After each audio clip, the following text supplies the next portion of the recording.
close to Miami offensive coordinator Shannon Dawson said that Dawson views Beck as a potential number one overall pick in the 2026 NFL draft. Interesting. Beck entered 2024 with Heisman hype for sure. He was overall solid, not too bad, ranking 12th nationally in QBR, but he also threw 12 picks, including 3 games in which he threw 3 or more, which is certainly revealing. But nonetheless, Alcorn State coach Leroy Frederick joins the show to discuss this, plus Thomas Castellanos, his performance in FSU practice. That's something we got to discuss, as well as Hugh going off on Jackson Arnold in Auburn practice. That is a headline swirling across college football news, and much more here on Bailey Price Media Live. Can't wait to discuss that with Coach Fred here on the other side.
What's going on, everybody? Happy Friday. Welcome back to another edition of Bailey Price Media Live. You're just jumping in. Go ahead and hit that like button, subscribe, and become a member of the Bailey Price Media Army today. Shout out to all those who are members of the BPM Army. I can't thank you guys enough for supporting the channel. This would not be available or even possible without you, so I can't thank you enough for all your guys' continued support. Shout out to Lucy in the chat. What up? We're just getting this show started here as Alcorn State coach Leroy Frederick here joins me shortly to discuss a lot, but I'm going to just open up on the thumbnail here.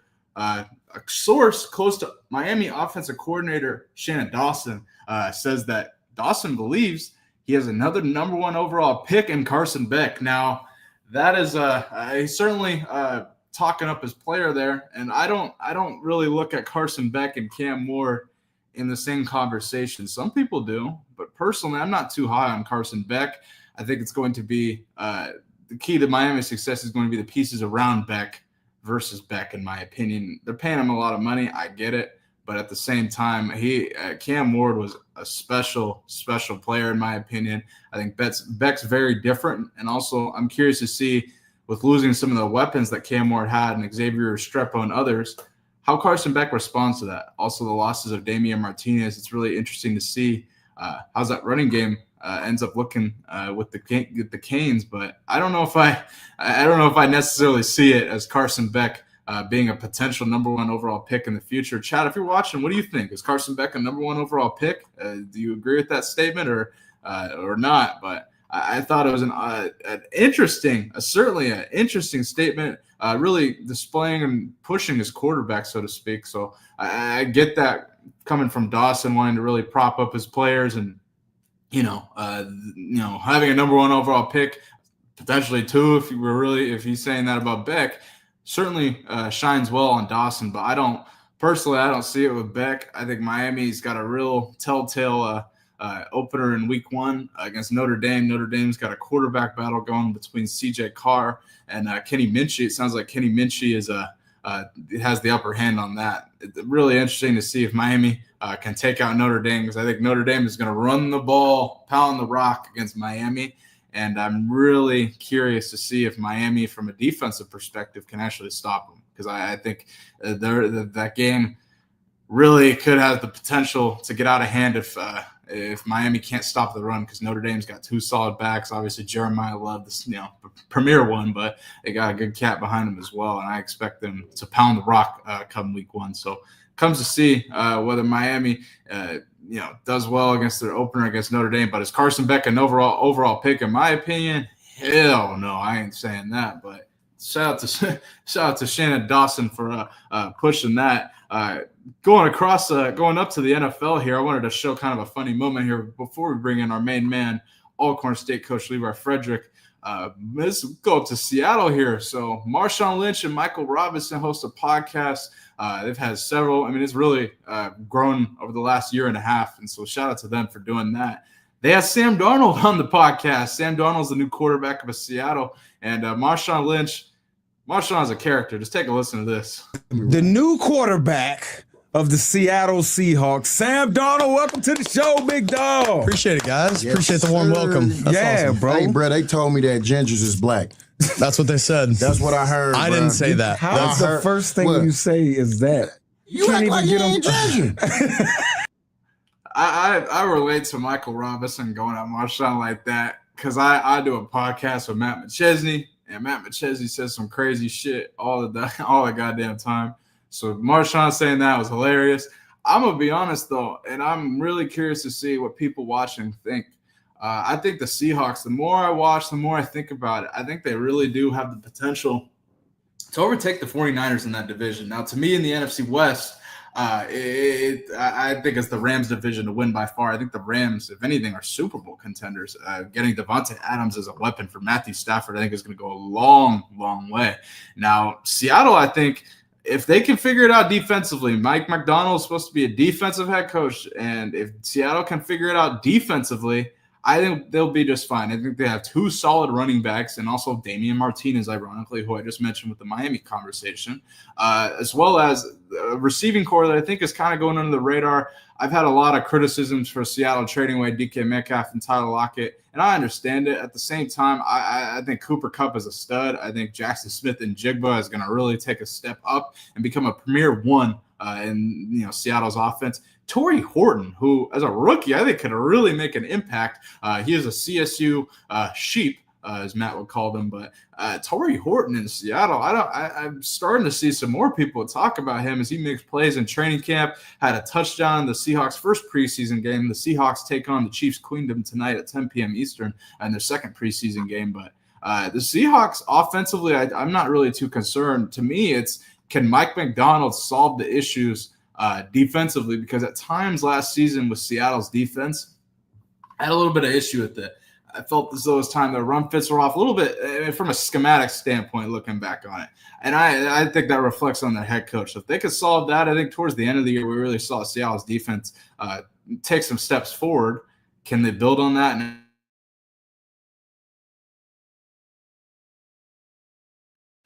I'm certainly optimistic. I grew up a Seahawks fan, though, so I will acknowledge that. At the same time, I think Seattle is underlooked with a lot of talent, and I think they open up against San Francisco, and it's going to be a really real teller in Week 1 how Seattle opens up against the Niners. But I think overall, Seahawks can win more games than the Niners. That, I think, is definitely true. Let me know whether you agree or disagree to that, but we got to really dive into this because Hugh Freeze is back at it again, and this is unbelievable because the man who posted this, the reporter who posted this video about Hugh Freeze throwing his visor and going off about Jackson Arnold, deleted the video, but not to worry, fans found it. Take a look.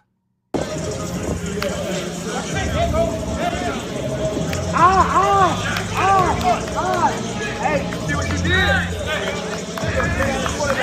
No, I'll be a rap myself. You know what?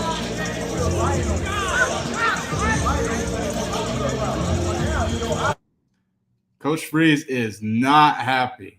You see him slam the visor down in extreme frustration. Now, Auburn fans, I just keep hearing more shit coming out about it. Started with Hugh Freeze golfing during recruiting season, and Auburn fans were fed up about that. Now we're seeing it, a little frustration between Coach Freeze and Jackson Arnold in Auburn practice now. I don't know how much weight I put into this. I think this is pretty normal between coaches and players. Coaches are going to get pissed off at players. Coaches are going to yell at players. Coaches are going to cuss at players. That's kind of comes with the territory. So I don't hold too much weight into it. Besides, I've already had my concerns about Auburn. I think a lot of people watching football, college football, have as well. I think Auburn could potentially be in trouble going into the season. Now let's take a listen to what Coach Freeze actually had to say about this golf visor incident. I don't know if it was Jackson or what, but you threw your hat. Just how much more comfortable is he week by week? Did you catch me throwing my visor? I did, yes. Yes, yeah. I've got to calm down sometimes with quarterbacks, but when we have, again, it goes back to when we have the right thing called, the expectation, and I think it's a reasonable one, is we execute it. And now if we haven't coached it well enough when we get in there, maybe that's the case. I'll ask the quarterback staff, what did we tell him? Because we got him wide open and we don't throw the touchdown. And that's frustrating as heck. You know, when you it's hard enough to score in this league and in any game really. But wow. Okay. So that's kind of a insight as to Coach Freeze's frustration and why he slammed the visor down. Now, I'm really curious to see how Jackson Arnold looks in this offense, because last year Auburn fans are going at the kid, the thorn, the quarterback, saying he was the problem. It's not Hugh Freeze's issue. It's not the kid. It's the quarterbacks that on the roster that are the issue. We're going to find out whether Jackson Arnold and whether that was true really with Jackson Arnold at quarterback for Auburn. We're going to really find that out quick, because it seems as though, I mean, I haven't heard too much noise coming out of Auburn camp about Jackson Arnold besides this situation. But here's what I would say. Hugh Freeze, you guys play Vanderbilt again. And Pavia is coming for you to go 4-0 against you. It is there is a lot of pressure on Hugh Freeze in Auburn. I think he's among coaches in college football that have the most pressure on them potentially really to be on the hot seat. Because if Auburn doesn't have a successful season, if they struggle, I don't see a scenario where Hugh Freeze is at Auburn next season. I really don't. I'd love to hear what people in the chat think to that. But there's, in my opinion, if Hugh Freeze and Auburn struggle another season, he might be gone. Auburn fans, college football fans, what do you got to say to that? Agree or disagree? Hugh Freeze, nonetheless, though, frustrated with Jackson Arnold and Auburn Tigers practice. It just comes to show. We keep seeing the little signs here. We're gonna find out though. We could be completely fucking wrong. Auburn can come out and go 11-0, and they could. I don't think they will, but we could be wrong here. But I don't know. Some concerning. I don't know if it's concerning normal practice stuff, but it sounds like Hugh Freeze is extremely frustrated with Jackson Arnold so far in Auburn practice, at least from yesterday. We'll see how their product looks in the field week 1 for them. Roberto says he doesn't care if he gets fired, he'll get paid either way. See, I'm not going to make any comments on Hugh Freeze on that, but I hear where you're coming from, Roberto. That's all I'm going to say there. I mean, I just going back to the Hugh Freeze golfing during recruiting season shit. He can't. Lane Kiffin clowning him. I don't know. Auburn, Hugh Freeze better win, or just this is all going to just, it's all going to be a big shit show at the end of the year. That's all I'm going to say. As we continue here, waiting for Alcorn State coach Leroy Frederick here. If you're watching, go ahead and pound that like button, subscribe, become a member of the Bailey Price Media Army today. Me and Matt just had a great show over on 060 talking all things Colorado Buffaloes football. Kind of addressed Jaheim Otis. Reportedly having some issues with effort in Colorado training camp, and kind of reacted to Gilly speaking to him, out of all people. Interesting. Also discussed some WNBA over there as well, but let's get into it here. We got our main man here, and it is an absolute honor to have our main man. We know he's out there busy coaching. Season's almost here. I know he's busy and stuff, and I can't thank him enough for his time. Our main man, Alcorn State coach Leroy Frederick. Coach Fred, what up, man? How you doing? What's up, B, man? How you doing? Man, I'm great, man. I can't thank you enough for joining. You got the Common Man podcast shirt now, man. I love it, man. That's awesome. I saw you guys do live this week on the Common Man podcast. Who did you guys have? Eric Berry, I saw? Eric Berry was here on campus talking to the team, man. Got a chance to spend some time with him behind the camera before he talked to him, man. Amazing story. Hopefully we can get him back on to tell that story. But, yeah, had a great time with him, man. Kids really enjoyed it. Good. And, that is a legend for sure. Shout out to him, Tennessee Volunteer legend too. So shout out to him. That was great. I'm glad I saw that. Coach Fred, we got to discuss we got to talk some Seminoles, Coach Fred. It's been a week, and some stuff keeps happening here, but this is an interesting story I got to get your reaction to, because trouble potentially in Tallahassee. Thomas Castellanos, Florida State quarterback, says he regrets leaving Boston College and transferring to Florida State. Now, Coach Fred, as a Seminole yourself, I think this is concerning if you're a Seminole fan. Let me read you what is actually said. Quote, "If I had to go back and do it again, I think I owe my brothers a better explanation. If I had to do it again, I would stay, Castellanos said. And I would just go through the storm with them just because of all the work we put in together, all the relationships and bonds that are created with those guys. I feel like I owe them just to have sat through whatever I was going through and put my problems aside and not be selfish, Castellanos added. Oh. Coach Fred, as a Seminole yourself, what is your reaction to hearing this? I'm very disappointed, Bailey, because even if you're thinking it, some things you shouldn't say out loud. You know what I mean? True. Yep. And that's one of those things, because now when it starts to get hot, you know, how those guys that you're now in the locker room with, how are they going to view you? You know, how's the fan base going to accept you? You know, I just think this was another bad move by him, and a line of bad moves, I think, for him PR-wise. And it's just one of those deals, man, where we say it all the time. We forget sometimes, but we're dealing with a lot of immature, for, you know, a lack of a better way to put it, immature kids. And this, to me, just shows the lack of that, because even if you're thinking it, you probably shouldn't say it, especially if you're someplace that is actually paying you to be there. You know what I mean? Yeah, that's what I thought. That's why I was super off put by these comments, especially at the timing. Like, Coach Fred, you got, I mean, it's 2 weeks away from the season. I mean, I thought it was an odd time to say that. And they're about to face Bama. Thomas Castellanos has talked a lot of shit about coming to Bama, saying they don't need Nick Saban anymore. They got to worry about me now and stuff. Coach, He's got a lot of checks, Bailey. Yeah, a lot of checks. Speaking of this, I wanted to show you this play in Florida State practice, because this happened yesterday. This is a one-handed interception. They don't show who throws it, though, Coach Fred. I think that's a common thing we see among social media teams, NFL and college.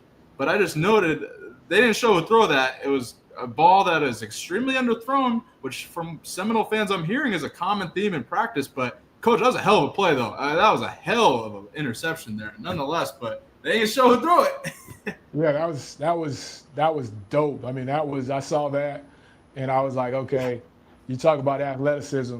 Yeah, that's the definition of athleticism right there. No doubt about it. Yeah, hell of a play. Don't show who throw it. Still, nonetheless, hell of a play by the DB. Now, Coach Fred, this is an interesting clip I wanted to get your reaction to. Former FSU quarterback to current FSU quarterback, EJ Manuel, interviewed Thomas Castellanos about his season here. I want to get your reaction. Take a listen. QB1 of Florida State, Tommy Castellanos. Now, my first question for you, Tommy, since you've been here in Tallahassee, what's your experience been like as a Florida State Seminole? It's been great. The fans and the community is, got behind me and just, showing support. So I'm excited to see, what the season brings. Now, as the new quarterback, but also somebody who's played a lot of college football, you've had experiences, you won some big games, lost some tough games as well. How do you try to offer that advice to the younger guys on your team that you're going to lead? Just, one game at a time. You're going to lose some, but you can't let that, affect you or the next game. You got to just next play or next game mentality.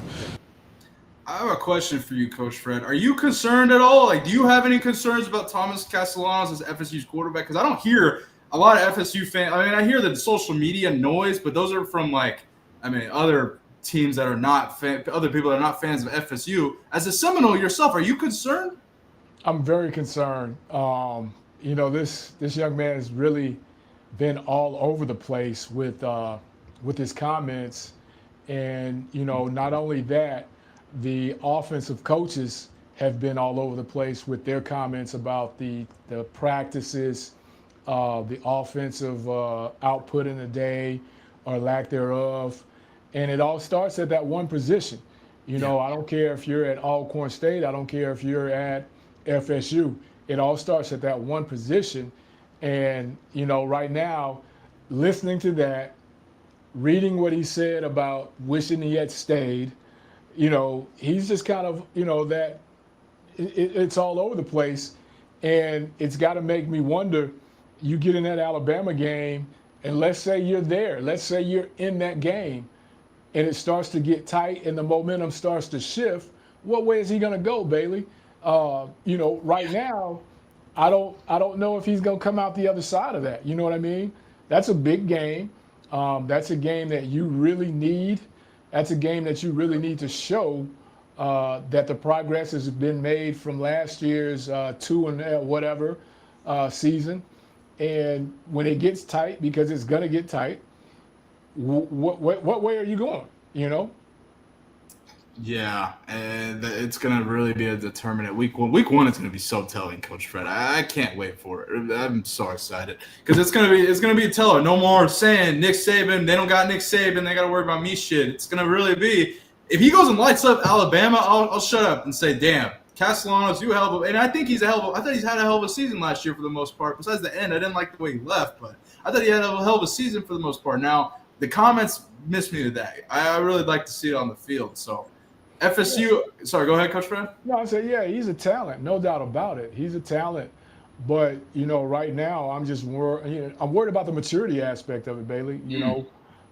It takes a mature leader to lead the team, and most team leaders are the quarterback.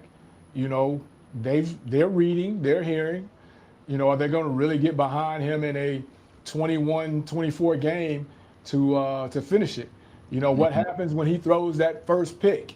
How is that going to go on, throughout the team? He don't show any emotion.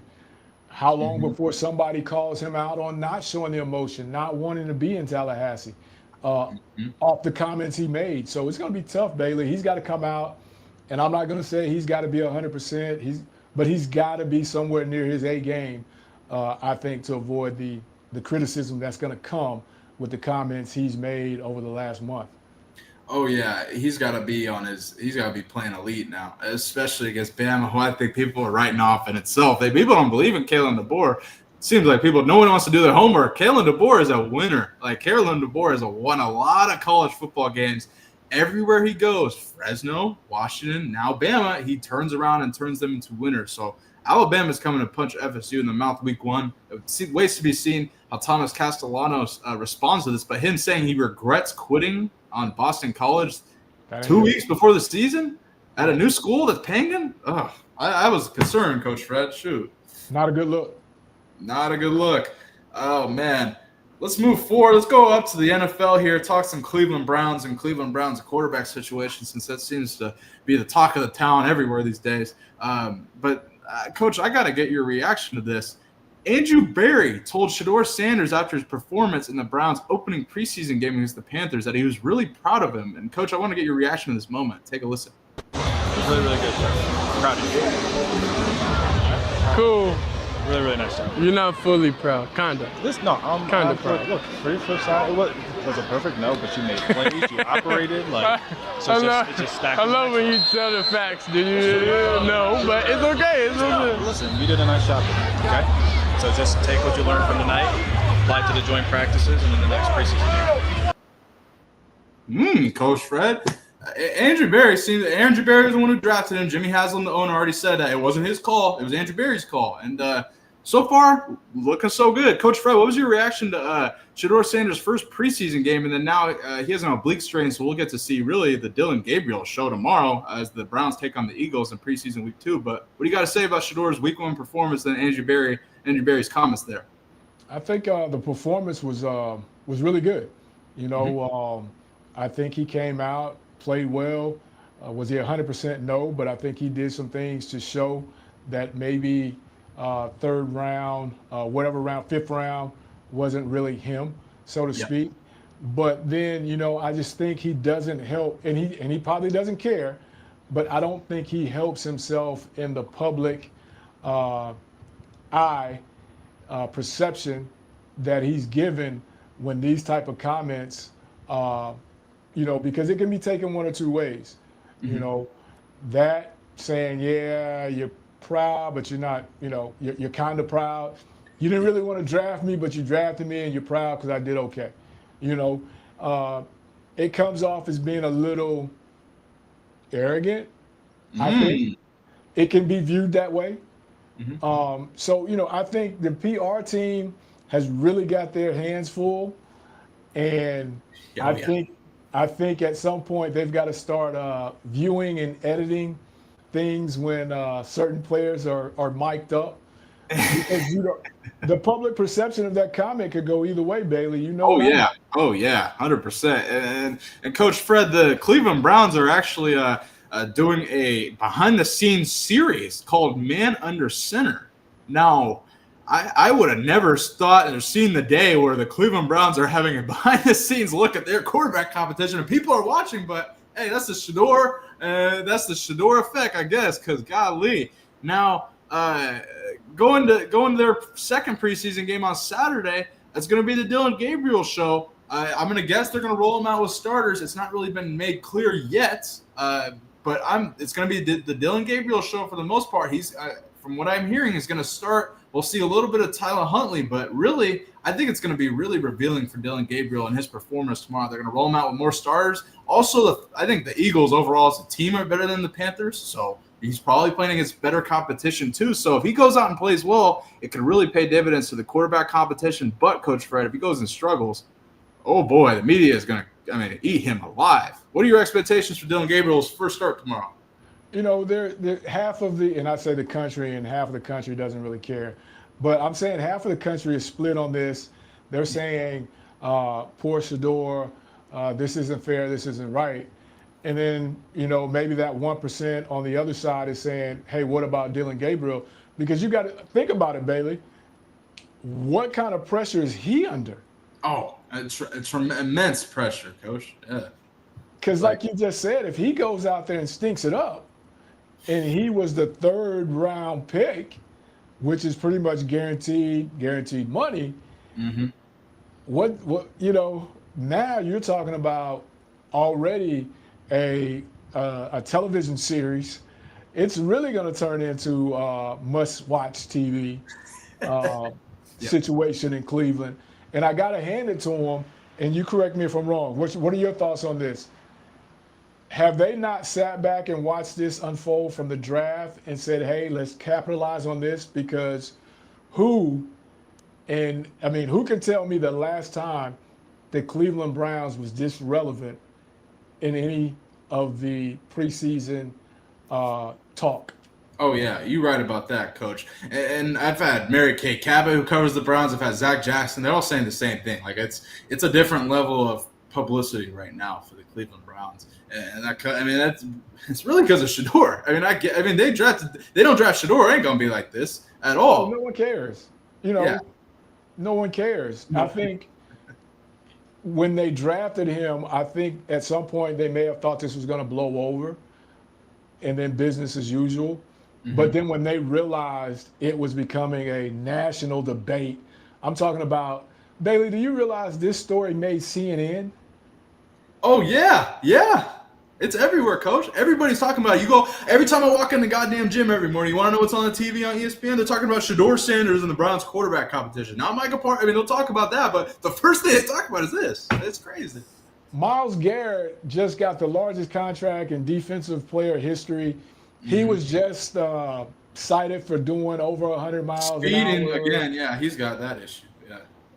Low to no publicity. No publicity. Because what's trumpeted on the team? The quarterback room. Yeah.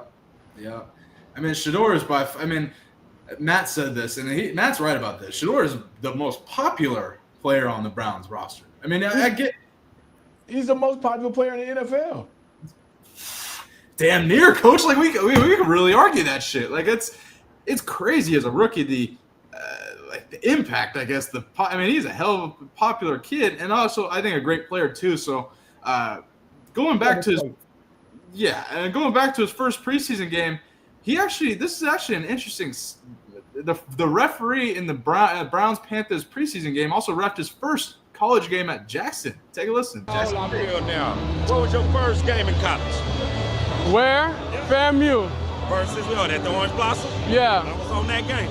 For real? Yeah. That's crazy. I was in the track right there. That's how things just keep flowing.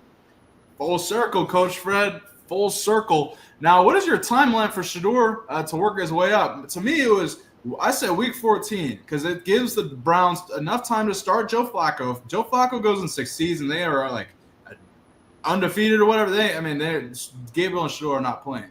But if we're being realistic, if they go and struggle, they're going to throw Gabriel out there first, in my opinion. and then we're going to see Gabriel. And then if Gabriel, I mean, I'm a believer in Shedeur. I'm not much of a believer in Gabriel as an NFL quarterback, but I don't know, man. That's how I look at the timeline for Shedeur. Coach, what are your thoughts on it after Shedeur's first preseason game? I think it all goes to, like you just said, I think it's all hinging on what Joe Flacco does and the success the team has. And I think that is going to be the key. And then I want to put an asterisk by tonight, well, their next preseason game. If Dylan goes out there and lights it up 2 preseason games, and it's kind of like here and here, the next question now, who stays, who goes, who's active, who's not. And I think it continues the soap opera. But, if Dylan goes out there and struggles, if Joe Flacco struggles going into maybe week 5, hey, man, let's go and sell these tickets. Yeah, I mean, seriously, I think everyone's going to be watching Dylan Gabriel tomorrow. I think it's at 1 p.m. Pacific, 4 p.m. Eastern. I think off the top of my head, that's going to be a hell of a game to see Dylan Gabriel really see how he plays. Because, I mean, people are going to be watching, and a lot of people are preying on his downfall. That's no fault to the kid. That's just the pressure the kid's under. So it's going to be really interesting to see whether he, sinks or swim, so to speak, Coach. Definitely. That may be, and I don't even know if this is a stat, B, that may be the highest rated watch preseason game in the history of the NFL because everyone wants to see what the move is going to be. Oh, yeah. I mean, I think I saw some of the preseason game last week. It was watched more than the NBA Finals or some shit like that. I saw some crazy stat. I'm not surprised. I mean, that's just the Sanders effect. But, I mean, I did a live watch party here on my channel. Shoot, we were all in here watching it. I thought Shedeur did a hell of a job really adjusting to pressure as the game went on. We got to see him in some different looks coming out of under center. A lot of different looks that we didn't see at Colorado. And that was one thing I was really happy about. Once he knocked off the jitters, kind of got rid of, we saw a little bit of habits early in the game, him rolling back some kind of shitty habits we saw at CU. But once he moved past that, I think in his second touchdown, I talked about this, Coach, there was a linebacker that blitzed through the beat gap. Running back, it was on the running back to get it, right? Running back took like a second to recognize it, which means Shedeur sees a linebacker coming at him with unblocked. So Shedeur takes a step to the right, trusts that the running back is going to fall through this protection. It all works out, and Shedeur slings it in there for a touchdown. So that's just over the progression of the game, seeing Shedeur get comfortable in the pocket and adjust to pressure versus roll back and freak out and get anxious with pressure. I thought that was my favorite thing of the game. Oh, no doubt. Because I know when he threw that first one, Bailey, it was that much from being a pick. Yeah. No, you ain't lying. Yeah. It was that much from being a pick. And if that's a pick, this narrative is totally different. Oh, because yeah. You know what I mean? And the other thing that, I don't know is really being discussed, and I think you kind of touched on it, the Panthers downward, how much time in the rest of these preseason games will he see versus teams number 1s and number 2s? Yep. Yeah, it waits to be seen here. I don't know if Philly's going to play their start. It's weird. We're seeing a lot more teams play their starters this season, Coach Fred, in the preseason. I'm with that. I like it. You saw Joe Burrow and Jamar Chase out there in week 1 of the preseason slinging it. So it waits to be seen. But, I'm excited to see how Gabriel responds. Nonetheless, the pressure is on. Coach, we've talked about Hugh Freeze and his golfing habit and him golfing during recruiting season, but nonetheless, it's football season now, and he got extremely frustrated with his new quarterback, Oklahoma transfer Jackson Arnold, in practice. And this video, Coach, went viral from the reporter who posted it. The reporter deleted it, but nonetheless, fans kept it, found it, and reposted it, and people are going crazy about it. Take a listen, Coach. Hey, see what you did? We're going to pull it back. You'll see here Coach Freeze on the right throw his visor down. Hey, see what you did? No, now we will wrap ourselves. So let me give you some context, Coach. Here's Coach Freeze's comments on this incident. don't know if it was Jackson or what, but you threw your hat. Just how much more comfortable is he week by Did week? you catch me throwing my visor? I did, yes. Yes, yeah.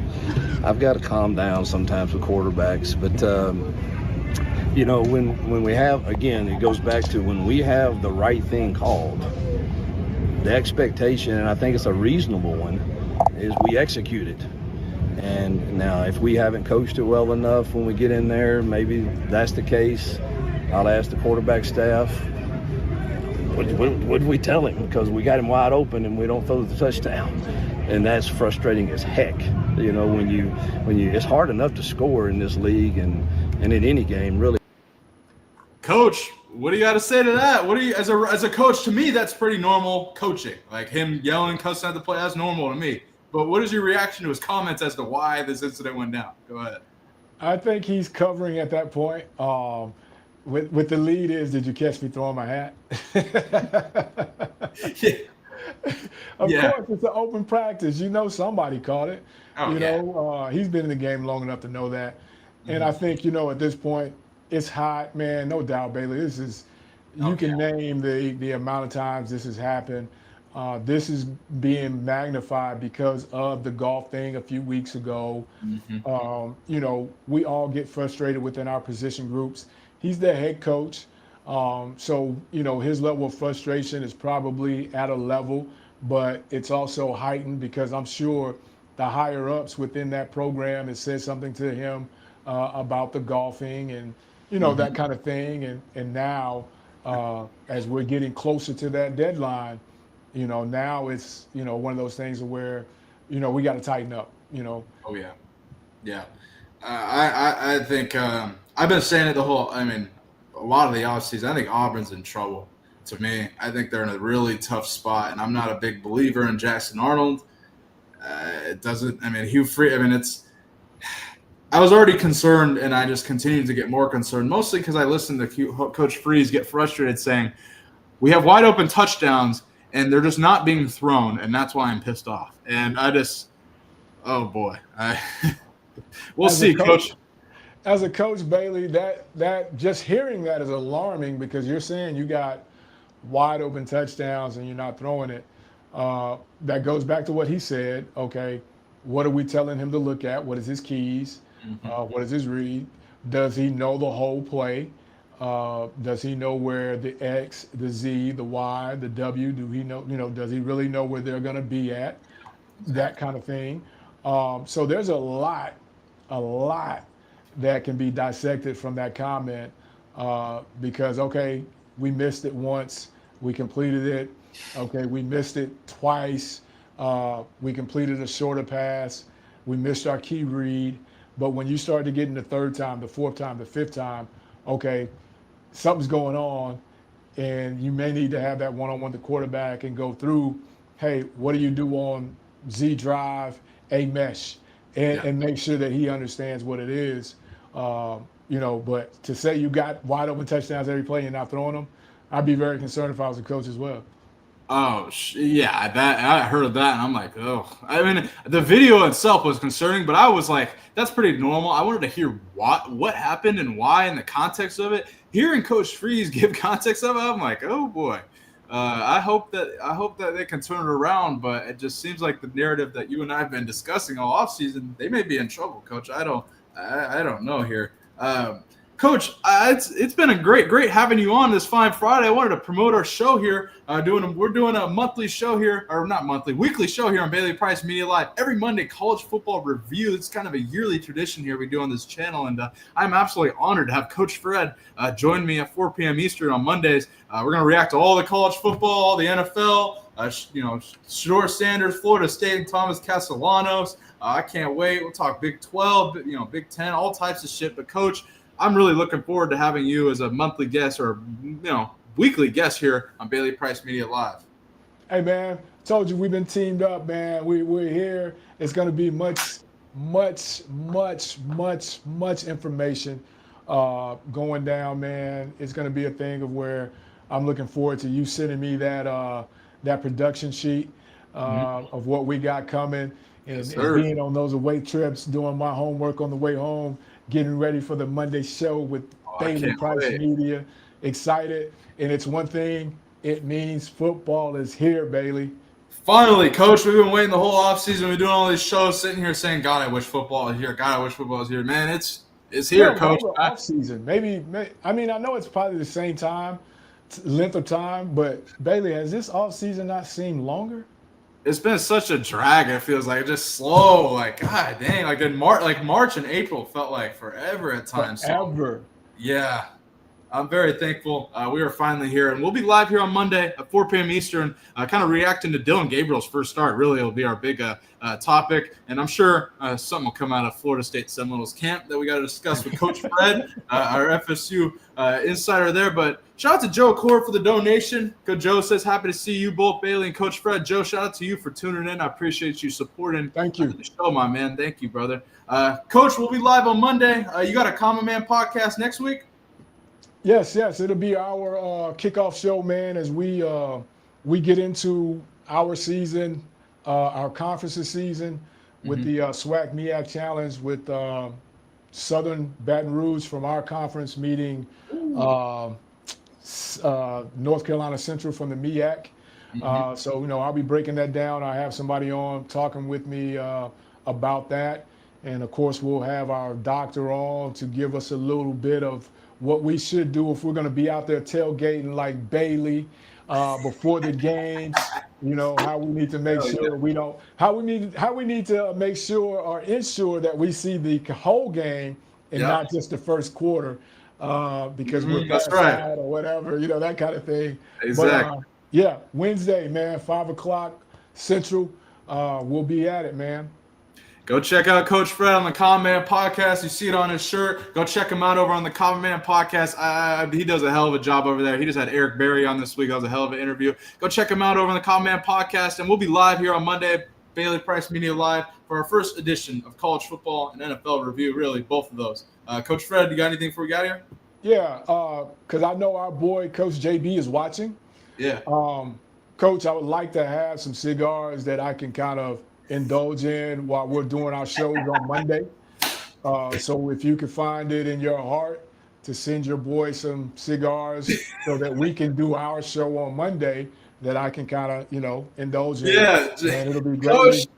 Coach JB, if you're listening, send Coach Fred some cigars. It's long overdue, I think. Hook Coach Fred up. That would be great. Shout out to Coach JB for that. But, man, Coach, I can't wait. If you guys are watching, go check out Coach Fred on the Common Man podcast, and we'll be live, Coach, on Monday here at 4 p.m. Eastern. Bailey, not to drag the show on. Oh, good. I got to ask you. Yes, sir. So you were you produced the Coach JB show. Yes, sir. Maybe last week, and I wanted to ask, and then we went to practice, so I couldn't put it in the comments. But y'all were doing the Chicago Bears, right? Yeah. And Caleb Williams was missing the bar, the net. He was missing everything. Yes. Do you think that was staged, or do you think that was real? Your honest opinion. Oh, that was real. There ain't no fucking way that was staged. That was real. And I think, Coach, I've talked to Tank Johnson, who played for the Bears. That's his team, right? And he'll be a monthly guest here on the show. I am not hearing a lot of good stuff coming out of Bears camp. I'll just tell you, I am extremely concerned about them too. And I think Ben Johnson's offense might be a lot for Caleb Williams to grasp. That's what I'll kind of say here. It might be a lot for him to grasp. It's another offensive coordinator, and it's just, he's the head coach, but he's calling the plays, and it's another system for Caleb to learn. I am kind of concerned about them. I don't know, Coach. That to me, that net drill is 100% real, and that ain't the only clip. There's a lot of clips coming out of Bears camp that make me extremely concerned about Caleb. That's my 2 cents on it.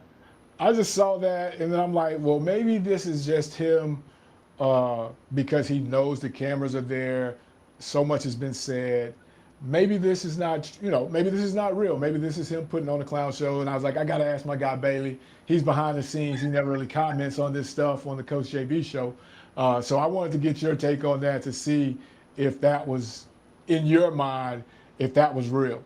No, I think it was 100% real, Coach. What I know is that was his first time going through the drill, so it was filmed, and that was his first attempt at it. And I don't know what the screaming and yelling and all that shit was for, but that went viral, right? And then the second, and then you see Bears fans posting the second rep where he, did a lot better than the drill, and they're like, "See, it's completely fine." I'm like, "Hey, I hope you guys are right." I really do, because man, the pressure's on for that kid and the Chicago Bears in general. And I also remember Ben Johnson didn't draft Caleb Williams, so that's all I got to say. Right. Now what? Yeah. Right. Exactly. You're right. Yeah, so something to watch. We're going to cover all things Chicago Bears, too. Maybe something will happen this weekend. I think the Bears play in the preseason, too. So I think Caleb Williams is playing. So we might get to see and have to react to Caleb Williams' performance on Monday, because I heard he might be playing a couple plays this weekend. So stay tuned for that, Coach. I don't Again, as we say, the one player on the field that's got to have it all together all the time is your quarterback. Facts. He loses it, everybody loses it. No, 100%, Coach. 100%. And trouble in Chicago. That's all I got to say, man. Hey, that just makes it even easier for us in Washington, baby. Have all the trouble, have all out of it, baby.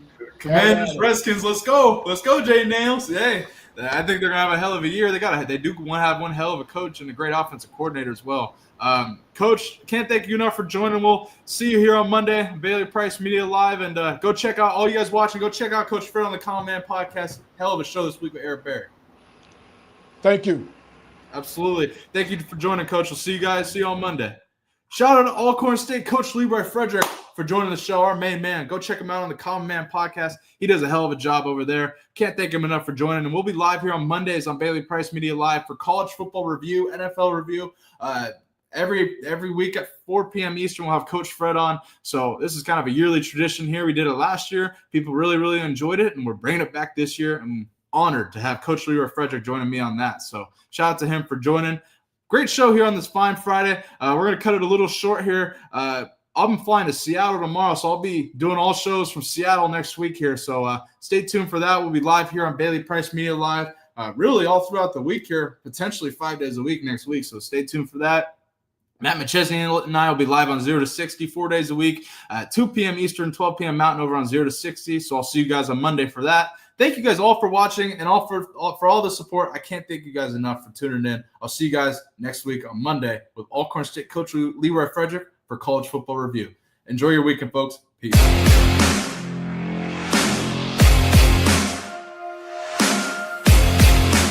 Thank you.